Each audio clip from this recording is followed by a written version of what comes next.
ಎಲ್ರಿಗೂ ನಮಸ್ಕಾರ sir. Welcome to R K properties. ಇವತ್ತು ಚಳ್ಳಕೆರೆಯಿಂದ 39 ಕಿಲೋಮೀಟ್ರ್ ದೂರದಲ್ಲಿರ್ತಕ್ಕಂಥ 8 ಎಕರೆ ತೋಟವನ್ನು ನೋಡೋಕ್ಕೆ ಬಂದಿದ್ದೀನಿ. 8 ಎಕರೆಯಲ್ಲಿ ಯಾವ್ಯಾವ ರೀತಿ ತೋಟ ಇದೆ ಅಂತ ಎಲ್ಲವನ್ನು ನೋಡೋಣ. ಇದರ ಲೊಕೇಶನ್ ಏನು, ಇಲ್ಲಿ ಮಣ್ಣೇನು, ಇಲ್ಲಿ ಏನೇನು ಫೆಸಿಲಿಟಿ ಇದೆ, ಏನೇನು ಮರ ಮತ್ತು ತೋಟ ಇದೆ ಅಂತ ನೋಡೋಣ. ಫಸ್ಟ್ ಬಂದುಬಿಟ್ಟು ಲೊಕೇಶನ್ ಚಳ್ಳಕೆರೆಯಿಂದ ಸುಮಾರು 39 ಕಿಲೋಮೀಟ್ರ್ ಆಗುತ್ತೆ. 38 ಕಿಲೋಮೀಟ್ರು ಟಾರ್ ರೋಡಲ್ಲಿ ಬರಬೇಕು ಮೈನ್ ರೋಡಲ್ಲಿ. 1.25 ಕಿಲೋಮೀಟ್ರು ಒಳಗಡೆ ಮಣ್ಣಿನ ರೋಡಲ್ಲಿ ಹೋಗಬೇಕು. ಒಳ್ಳೆ ಫೈನ್ ರೋಡು. ಆ ರೋಡಲ್ಲಿ ಹೋದರೆ ಈ ಒಂದು 8 ಎಕರೆ ತೋಟ ಸಿಗುತ್ತೆ. ಈ ತೋಟದಲ್ಲಿ ಏನಿದೆ ಅಂತ ನೋಡೋದಾದರೆ, ತೋಟದಲ್ಲಿ ಟೋಟಲು ನಿಮಗೆ 8 ಎಕರೆ ಜಮೀನು ಬರುತ್ತೆ. 8 ಎಕರೆಯಲ್ಲಿ 6 ಎಕರೆ ಮಾವಿನ ತೋಟ ಬರುತ್ತೆ, 2 ಎಕರೆ ಅಡಿಕೆ ತೋಟ ಬರುತ್ತೆ. ಇದು ನೋಡಿ, ಈ ಕಾಣ್ತಿದೆಯಲ್ಲ ಮ್ಯಾಂಗೋ, ಇದು 6 ಎಕರೆ ಪ್ಲಸ್ 2 ಎಕರೆ ಅಡಿಕೆ ತೋಟ. ಇಷ್ಟು ಪಾಣಿಯಲ್ಲಿರ್ತಕ್ಕಂಥದ್ದು. ಇನ್ನು ಎಕ್ಸ್ಟ್ರಾ ಫ್ರೀ ಜಮೀನು ಸುಮಾರು ನಿಮಗೆ 4 ಎಕರೆ ಫ್ರೀ ಜಮೀನು ಬರುತ್ತೆ. ಅಂದರೆ ಅದು ಪಾಣಿಯಲ್ಲಿಲ್ಲ, ಅದು ಹುಲ್ಲುಗಾವಲು. ಅಂದರೆ ಇವರು ಮೊದಲಿಂದ ಉಳುಮೆ ಬಂದಿದ್ದಾರೆ. ಉಳುಮೆ ಮಾಡ್ಕೊಂಡು ಅದರಲ್ಲೂ ಕೂಡ ಮಾವಿನ ತೋಟ ಇವರು ಬೆಳೆಸ್ಕೊಂಡಿದ್ದಾರೆ. 4 ಎಕರೆ ಇದೆ. ಅದು ಎಕ್ಸ್ಟ್ರಾ 4 ಎಕರೆ ಅಂದರೆ 8 ಎಕರೆ ಪಾಣಿ, 4 ಎಕರೆ ಎಕ್ಸ್ಟ್ರಾ. ಅದು ಪಾಣಿಯಲ್ಲಿ ಖರಾಬ್ ಅಂತ ಇಲ್ಲ. ಒಟ್ಟು 4 ಎಕರೆ ಎಕ್ಸ್ಟ್ರಾ ಮಾವಿನ ತೋಟ ಇದೆ. ಟೋಟಲ್ ನಿಮಗೆ 12 ಎಕರೆ ಬರುತ್ತೆ. 8 ಎಕರೆಗೆ ಮಾತ್ರ ಅಮೌಂಟು. 6 ಎಕರೆ ಮಾವಿನ ತೋಪು, 2 ಎಕರೆ ಅಡಿಕೆ. ಇಷ್ಟು ನೀವು ಅಮೌಂಟು ಪೇ ಮಾಡಬೇಕಾಗುತ್ತೆ. ಇನ್ನು 4 ಎಕರೆ ಎಕ್ಸ್ಟ್ರಾ ಜಮೀನಿದೆ. ಟೋಟಲ್ ಇದರಲ್ಲಿ 3 ಬೋರ್ ಇದೆ. ಎಲ್ಲ ಬೋರಲ್ಲೂ ಸಹ ಫುಲ್ಲು ಪ್ರೆಸರ್ 2.5 ಇಂಚ್ ನೀರು ಬರುತ್ತೆ. ನೆಕ್ಸ್ಟ್ ಇದರ ಸಾಯಲು ಈಗಾಗಲೇ ನೀವು ನೋಡ್ತಾ ಇದ್ದೀರ, ತುಂಬ ಅಂದರೆ ತುಂಬ ಚೆನ್ನಾಗಿದೆ. ಅಂದರೆ ಎಷ್ಟು ಚೆನ್ನಾಗಿದೆ ಅಂದರೆ ಮಣ್ಣು ಅಷ್ಟು ಅದ್ಭುತವಾಗಿದೆ. ಮ್ಯಾಂಗೋ ಆಲ್ರೆಡಿ ಎಲ್ಲ ಬಂದಿದೆ ಕೀಳೋದಕ್ಕೆ.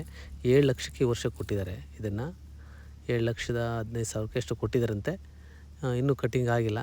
ಕಟ್ಟಿಂಗ್ ಆಗುತ್ತೆ. ಟೋಟಲಿ 7 ಲಕ್ಷಕ್ಕೆ ಇದನ್ನು ಮಾರಿದ್ದಾರೆ ಮ್ಯಾಂಗೋ ಕೂಡ. ನೆಕ್ಸ್ಟ್ ಬಂದುಬಿಟ್ಟು ಇಲ್ಲಿ ಇದರ ಬೆಲೆ ಬಂದುಬಿಟ್ಟು ಇವರು 23 ಲಕ್ಷ ಹೇಳ್ತಾರೆ 1 ಎಕರೆಗೆ. ಅಂದರೆ 8 ಎಕರೆಗೆ 23 ಲಕ್ಷ ಹೇಳ್ತಾರೆ. ನೆಗೋಷಿಯಬಲ್ ಆಗುತ್ತೆ. 1 ಎಕರೆ 1 ಲಕ್ಷ 2 ಲಕ್ಷ ಎಷ್ಟಾಗುತ್ತೋ ಒಟ್ಟು ನೆಗೋಷಿಯಬಲ್ ಆಗುತ್ತೆ. ಡೈರೆಕ್ಟ್ ಓನರು, ಬೇರೆ ಯಾರೂ ಇಲ್ಲ. ತುಂಬ ಅಂದರೆ ತುಂಬ ಚೆನ್ನಾಗಿದೆ. ಮ್ಯಾಂಗೋ ಮಾತ್ರ ತುಂಬಾ ಚೆನ್ನಾಗಿದೆ. ನೋಡಿ, ಇದೆಲ್ಲನೂ ತೋಟನೇ. ಮಣ್ಣು ಕೂಡ ತುಂಬ ಚೆನ್ನಾಗಿದೆ. ಆಮೇಲೆ ನಿಮಗೆ ಅಡಿಕೆ ತೋಟ ತೋರಿಸ್ತೀನಿ. ಅಡಿಕೆನೂ ತುಂಬ ಚೆನ್ನಾಗಿದೆ. ಒಳಗಡೆ ಬರೋದಕ್ಕೆ ಒಂದು ಒಳ್ಳೆ ರೋಡ್ ಇದೆ.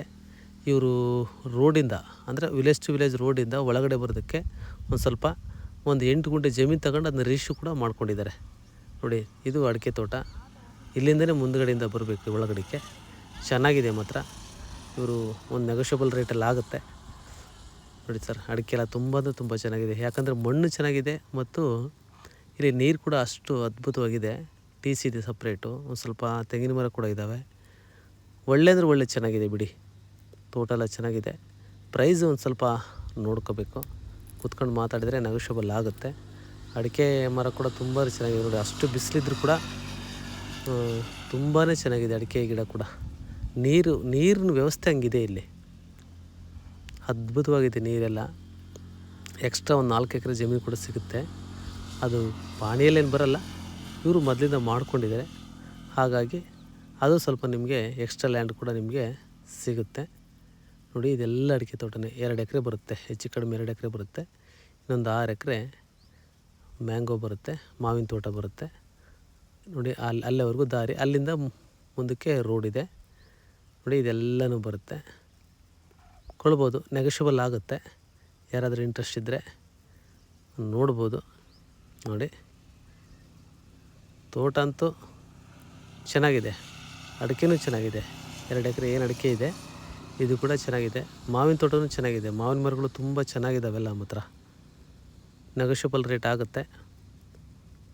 ನೋಡಿ, ಇದೆ ರೋಡೆಲ್ಲ ಬರುತ್ತೆ. ನೋಡಿ, ಇದೆಲ್ಲ ಕೂಡ ಚೆನ್ನಾಗಿದೆ. ತೋಟನೂ ತುಂಬ ಚೆನ್ನಾಗಿದೆ. ಒಳಗಡೆ ನಿಮಗೆ ಯಾವುದೇ ರೀತಿ ಗಾಡಿ ಕೂಡ ಒಳಗಡೆ ಬರೋದಕ್ಕೆ ಕೂಡ ಅವಕಾಶ ಇದೆ. ಯಾಕಂದರೆ ಒಳ್ಳೆ ರೋಡ್ ಇರೋದ್ರಿಂದ ನಿಮಗೆ ಒಳಗಡೆಗೆ ನಿಮ್ಮ ಎಲ್ಲ ಅಗ್ರಿಕಲ್ಚರ್ ಏನೇ ವಸ್ತು ತಂದರೂ ಕೂಡ ಒಳಗಡೆ ತರೋದಕ್ಕೆ ಒಂದು ಒಳ್ಳೆ ರೋಡ್ ಇರೋದ್ರಿಂದ ಖಂಡಿತ ನೀವು ಈ ಜಮೀನನ್ನು ಕೊಳ್ಳಬಹುದು. ರೇಟು ಒಂದು ಸ್ವಲ್ಪ ಒಂಚೂರು ಜಾಸ್ತಿ ಆಗುತ್ತೆ, ಆದರೆ ಕೂತ್ಕೊಂಡು ಮಾತಾಡಿದ್ರೆ ಹೆಚ್ಚು ಕಡಿಮೆ ಆಗುತ್ತೆ. Thank you sir, thank you very much.